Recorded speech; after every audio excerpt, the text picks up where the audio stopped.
Oman తీరంలో మరొకసారి tension కనిపిస్తోంది. భారతీయ సిబ్బంది ఉన్న నౌకల మీద ఇరాన్ దాడి చేసింది. టోగో దేశం జెండాతో వెళ్తున్నటువంటి ఎంటీ సిరాన్ నౌకపై దాడి చేసినట్లుగా ఇప్పటికే తెలుస్తోంది. ఇరాన్ దాడిలో భారతీయ సిబ్బంది ప్రాణాపాయ స్థితి నుంచి తప్పించుకున్నారు. ఇరాన్ కోస్ట్ గార్డ్ కాల్పుల సమయంలో నౌకలో 17 మంది భారతీయ సిబ్బంది ఉన్నట్లుగా తెలుస్తోంది. కాల్పులు జరిపిన ప్రాంతం హర్మూజ్ జలసంధికి సౌత్ ఈస్ట్లో ఉంది అంటూ భారత్ చెప్పింది. ఏప్రిల్ 25న దాడి జరిగినట్లుగా భారత్ ప్రకటించింది. It's been 2 days.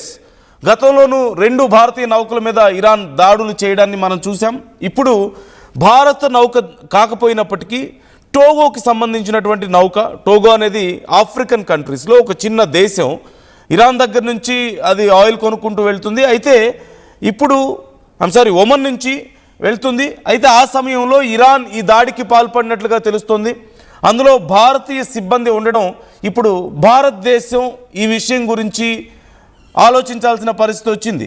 అయితే ఆ షిప్లో ఉన్నటువంటి భారతీయులు అందరూ కూడా సేఫ్గా ఉన్నారు అంటూ తెలుస్తుంది. Those are warning strikes. అంటే షిప్ మీద మేము తీవ్రంగా దాడి చేస్తాం అని చెప్పి ఒక చిన్న శాంపిల్ స్ట్రైక్ చేశారు. శాంపిల్కి కొన్ని షాట్స్ వాళ్ళు ఫైర్ చేసినట్లుగా తెలుస్తోంది. ఈలోగా షిప్తో కమ్యూనికేట్ అయినట్లుగా సమాచారం. అయితే ఈ దాడిలో భారతీయులు ఎవరు గాయపడలేదు అంటూ తెలుస్తోంది. ఇప్పటికే మన విదేశాంగ శాఖ సైతం ఈ అంశానికి సంబంధించి కన్ఫర్మ్ చేసింది. ఆల్ ఇండియన్స్ ఆర్ సేఫ్ అంటూ చెప్పింది. అండ్ ఒకసారి ఆ డీటెయిల్స్ మనం చూద్దాం. మన విదేశాంగ శాఖ చెప్తున్నటువంటి సమాచారం. 25 अप्रैल 2026 को एक Togo flagged chemical tanker MT Siron से जुड़ा हुआ एक इंसिडेंट रिपोर्ट हुआ है, जिसके टोटल क्रू में कुछ भारतीय नाविक भी हैं.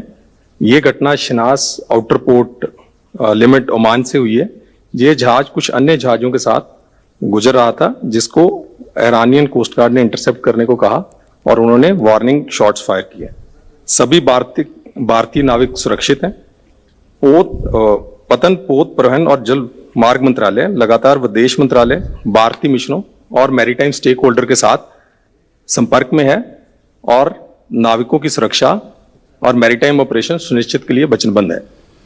क्षेत्र में मौजूद सभी भारतीय नाविक सुरक्षित हैं. पिछले 24 घंटों में किसी भी इंडियन फ्लैग वेसल से जुड़ी कोई घटना रिपोर्ट नहीं हुई. डीजी शिपिंग कंट्रोल रूम के एक्टिवेशन के बाद अब तक 7,780 कॉल्स और 16,650 से अधिक ईमेल्स हैंडल किए जा चुके हैं. पिछले 24 घंटों में 25 कॉल और 140 ईमेल प्राप्त हुए हैं कि कोई सूचना नहीं है. 25 अप्रैल 2026 को एक Togo flagged chemical tanker MT Siron. So ఇది ఒక టోగో దేశానికి చెందినటువంటి, ఒక ఆఫ్రికన్ దేశానికి చెందిన ఒక కెమికల్ ట్యాంకర్గా తెలుస్తుంది. వార్నింగ్ షాట్స్ ఫైర్ అయ్యాయి, కానీ షిప్కి పెద్దగా నష్టం జరగలేదు. అట్ ది సేమ్ టైం లోపల ఉన్నటువంటి భారతీయులందరూ కూడా సేఫ్గా ఉన్నట్లుగా తెలుస్తుంది. ఏప్రిల్ 25న ఈ దాడి జరిగింది. అంటే 2 రోజుల క్రితం. It's 27th now. ఇప్పటికే దీనికి సంబంధించి పూర్తి స్థాయిలో కమ్యూనికేట్ అయింది. భారత్ ఇరాన్తో మాట్లాడింది, అక్కడ ఉన్నటువంటి సిచ్యువేషన్ తెలుసుకుంది, షిప్తో కమ్యూనికేట్ అయింది, అందరూ సేఫ్గా ఉన్నారని కన్ఫర్మ్ చేసుకున్న తర్వాత ఆ డీటెయిల్స్ని మనకు అందిస్తున్నారు. అండ్ రీసెంట్గా స్ట్రైట్ ఆఫ్ హార్మూజ్లో వరుసగా ఇరాన్ దాడులు చేస్తూ ఉండడాన్ని మనం చూస్తున్నాం. ఇన్ఫ్యాక్ట్ రీసెంట్గా భారత్కి సంబంధించిన 2 షిప్పుల మీద దాడులు జరగడం మనం చూసాం. ఒకటి త్రుటిలో చాలా తక్కువ డ్యామేజ్ తప్పించుకుంటే మరొక షిప్ కొంత డ్యామేజ్ అయింది. కాకపోతే భారతీయులు ఎవరు ప్రాణాలు కోల్పోలేదు ఆ ఘటనలో. కానీ దీనికి సంబంధించి భారత్ చాలా సీరియస్ అయింది. భారత జెండా ఉన్నటువంటి షిప్ మీద ఎలా దాడి చేస్తారు అంటూ ఇరాన్ని ఒక ఎక్స్ప్లెనేషన్ అడిగింది.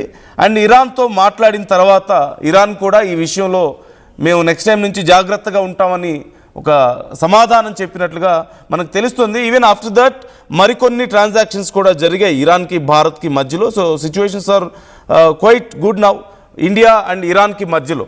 కాకపోతే ఇప్పుడు జరిగినటువంటి ఈ షిప్ మీద దాడికి సంబంధించి భారత్ మరొకసారి పూర్తి స్థాయిలో విచారణ చేపట్టింది. అంతా సేఫ్గా ఉన్నారు. ఖచ్చితంగా అది భారత నౌక కాకపోయినప్పటికీ భారతీయులు ఉన్నటువంటి ఏ నౌక మీద దాడి జరిగినా మన రెస్పాన్సిబిలిటీ ఉంటుంది. మన పౌరుల గురించి ఆలోచించాల్సిన అవసరం ఉంటుంది. కాబట్టి భారత్ వెంటనే ఈ విషయంలో రెస్పాండ్ అయింది. అండ్ వీ కెన్ సీ వరుసగా ఏప్రిల్ 22న ఇరాన్ గన్ బోట్స్తో ఫైర్ చేసింది ఒక గ్రీస్కి సంబంధించినటువంటి ఒక షిప్ మీద. షిప్ బ్రిడ్జ్ మొత్తం చాలా తీవ్రంగా దెబ్బతింది. ఐఆర్జీసీ ఈ షిప్ని స్వాధీనం కూడా ఇరాన్ దాడి చేసింది. ఒమన్ తీరంలో రాకెట్ దాడి చేసింది. కాకపోతే కొద్దిపాటి నష్టమే జరిగింది ఆ షిప్కి కూడా. అట్ ది సేమ్ టైం ఇక అంతకుముందు వరుసగా సమ్ యూరోపియన్ కంట్రీస్కి సంబంధించినటువంటి కొన్ని షిప్స్ మీద దాడులు జరగడాన్ని మనం చూసాం. అలాగే ఖతార్ సంబంధించిన షిప్ మీద కూడా దాడి జరగడాన్ని మనం చూసాం. సో స్ట్రైట్ ఆఫ్ హార్మూజ్ దగ్గర సిచ్యువేషన్ చాలా క్రిటికల్గా ఉంది. ఓవైపు స్ట్రైట్ ఆఫ్ హార్మూజ్కి బయట వైపు బ్లాకేడ్ కంటిన్యూ అవుతుంది, యుఎస్ బ్లాకేడ్. సో ఏదైనా షిప్పు ఇరాన్కి సంబంధించిన షిప్ కానీ ఇరాన్తో వ్యాపారం చేస్తున్నటువంటి ఇతర దేశాల షిప్లైనా సరే తమ అనుమతి కూడా అక్కడ అవసరం అవుతుంది, లేదంటే వాళ్ళు హ్యాండ్ ఓవర్ చేసుకుంటున్నారు. ఎస్పెషల్లీ ఇరాన్కి సంబంధించిన షిప్ల మీద చాలా సీరియస్ సర్వేలెన్స్ కొనసాగుతుంది. మరోవైపు ఇరాన్ ఏమో మొత్తం అమెరికాకి సంబంధించి ఇజ్రాయెల్కి సంబంధించిన మిత్ర దేశాల షిప్లన్నింటినీ కూడా ఉంటుంది. ఏదైనా చిన్న తేడా వచ్చినా సరే ఫస్ట్ అటాక్ చేసి ఆ తర్వాత మాట్లాడుతుంది ఇరాన్. ఈవెన్ ఇప్పుడు ఈ టోగోకు సంబంధించిన షిప్ విషయంలో కూడా అదే జరిగింది. ఫస్ట్ శాంపిల్ అటాక్స్ చేసేశారు, వార్నింగ్ అటాక్స్ చేసేశారు, ఆ తర్వాతే వాళ్ళతో కమ్యూనికేట్ అవుతున్నటువంటి పరిస్థితి. ప్రాపర్ కమ్యూనికేషన్ లేకపోయినా సరే they are in danger. So India is very careful. ఈ విషయంలో చాలా ప్రాపర్గా కమ్యూనికేట్ అవుతుంది ఇరాన్తో. మొన్న జరిగినటువంటి మిస్టేక్ తర్వాత even Iran is also very careful now. కాకపోతే ఇప్పుడున్నటువంటి పరిస్థితుల్లో మరోవైపు అమెరికా ఇరాన్ని హెచ్చరిస్తూ వస్తుంది, మేము మీ ఆయిల్ ఫీల్డ్స్ మీద దాడి చేస్తామని. ఇరాన్ హెచ్చరించింది, అమెరికా ఒకవేళ మా ఆయిల్ పైప్ లైన్స్ మీద కనుక దాడి చేస్తే మేము అమెరికా మిత్ర దేశాలైనటువంటి మిగతా దేశాల మీద దాడి చేస్తాం, లైక్ ఇరాక్ కానీ లేదంటే యూఏఈ కానీ ఖతార్ కానీ ఈ దేశాల మీద మేము దాడులు చేసి వాళ్ళ దగ్గర ఉన్నటువంటి మొత్తం ఆయిల్ స్టోర్స్ని ఇక తప్పనిసరి పరిస్థితి సైలెంట్ అయిపోతున్న సందర్భం మనకు కనిపిస్తుంది. But it's very clear that Trump is playing a double game. ఇక్కడ చర్చల పేరుతో ఓ పక్క అది జరగదని తెలిసి సక్సెస్ అవ్వని తెలిసి చర్చలు జరపడానికి ప్రయత్నాలు చేయడం, మరోవైపు అవకాశం దొరికినప్పుడల్లా ఇరాన్కి సంబంధించిన షిప్పులను అక్కడ ఆ బ్లాకేడ్ పేరుతో మొత్తం వాళ్ళు ఆక్యుపై చేసుకోవాలని ప్రయత్నించడం, హస్తగతం చేసుకోవడం. అట్ ది సేమ్ టైం ఇరాన్ని థ్రెట్ చేయడం, ఇరాన్లో ఉన్నటువంటి గ్యాస్ పైప్ లైన్స్ని మేము ధ్వంసం చేస్తామని చెప్పేసి. So it's very clear that Trump is playing double standard games. ఇక్కడ చాలా క్లియర్గా అర్థమవుతుంది. అంటే ప్రపంచానికి చూపించాలనుకునేది ఒకటి, జరుగుతుంది ఒకటి ఇంటర్నల్గా. So Trump is waiting for a weak moment of Iran. ఒక వీక్ స్పాట్ కోసం చూస్తున్నాడు. ఎక్కడైనా సరే ఇరాన్ దొరికిందా ఇక అంతే సంగతి. కానీ ఇరాన్ ఆ విషయంలో కాంప్రమైజ్ అవ్వడం లేదు. సో గవర్నమెంట్ అయినా సరే ఆయిల్ కంపెనీస్కి ఇక్కడ ఉన్నటువంటి పెట్రోల్ బంకులకి మధ్య యాజమాన్యాలకు మధ్యలో ఉన్నటువంటి ఇష్యూస్ని సార్ట్అవుట్ చేయడంలో ఫెయిల్ అయ్యారు. దానివల్ల యుద్ధం ఇంపాక్ట్ ఉన్న ఒక 5%, 3%, మహా అయితే ఒక 2 to 3% మాత్రమే ఇండియా మీద కనిపిస్తుంది direct impact oil, especially oil and gas మీద. బట్ రిజల్ట్ గ్రౌండ్లో మాత్రం 25%, 30% సఫర్ అవుతున్నారు. It's going to be 40 to 50% very soon in next 2 days. ఒకవేళ కనుక గవర్నమెంట్స్ ఈ విషయంలో ఫెయిల్ అయితే, ఇంకా ఇప్పుడు కూడా రికవర్ చేసుకోలేకపోతే, సో ఖచ్చితంగా ప్రభుత్వాల ఫెయిల్యూర్ కనిపిస్తుంది ఇక్కడ. మరోవైపు అంతర్జాతీయ స్థాయిలో పరిణామాలు ఇంకొంచెం సీరియస్గా మారితే, ఇంకొంచెం టఫ్ అయితే మాత్రం ఈ ప్రాబ్లం చాలా వేగంగా పెరిగే అవకాశం ఉంది. డైరెక్ట్ ఇంపాక్ట్ ఇండియా మీద ఇంకా ఎక్కువగా ఉండే అవకాశం కనిపిస్తోంది. So what is your opinion? ఇప్పుడు జరుగుతున్నటువంటి పరిణామాలను చూస్తుంటే మీకేమనిపిస్తుంది? Hormuz strait is totally blocked for now. ఓవైపు ఇరాన్, మరోవైపు యుఎస్ బ్లాకేడ్. సో పూర్తిగా బ్లాక్ అయిపోయింది. చాలా లిమిటెడ్ షిప్స్ మాత్రమే ఇప్పుడు బోర్డర్ దాటుతున్నాయి.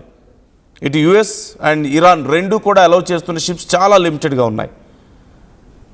ఇది ఎప్పటిలోపు సాల్వ్ అవుతుందో ఎవరు చెప్పలేకపోతున్నారు. ఇప్పుడు సాల్వ్ అయ్యే పరిస్థితి ఉందా అంటే లేదు. యుద్ధం జరిగే అవకాశాలు మళ్ళీ కనిపిస్తున్నాయి, దాడులు చేసుకునే అవకాశాలు కనిపిస్తున్నాయి. So try to comment your opinions also.